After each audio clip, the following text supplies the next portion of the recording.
నేను మొన్న అనౌన్స్మెంట్ చేసినప్పుడు సేవకుడు అన్నానని చెప్పి చాలామంది ఫీల్ అయిపోయారు. నేను రిప్లై ఇచ్చేదానికంటే ఎవరో కామెంట్లో రిప్లై ఎవరైతే మమ్మల్ని సేవకుడు అని అడుగుతున్నారు ఎందుకని అడిగినప్పుడు ఒక అతను రిప్లై పెట్టారు.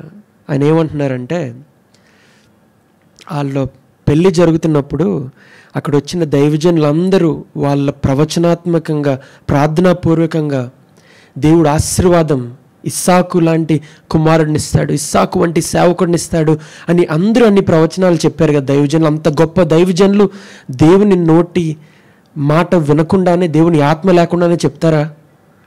Simple question. వాళ్ళు చెప్పిన మాట, దేవుడిచ్చిన మాట విశ్వాసం బట్టి నేను అన్నాను, కానీ నాకు కొడుకే కావాలి అని నేను ఎప్పుడూ అడగలేదండి. I'm happy with anyone. దేవుడిచ్చే బహుమానం అది అమ్మాయి అయినా అబ్బాయి అయినా నాకు సేమ్. ఇంకా అమ్మాయి అయితే ఇంకా ఘనంగా సేవకురాలుగా వాడుకోవచ్చు. శ్రేష్ఠ అని చూస్తున్నారు. How bless she is. ఎంత ఘనంగా దేవుడు తన సేవలో వాడుకుంటున్నాడు. So it doesn't matter if it's a boy or girl.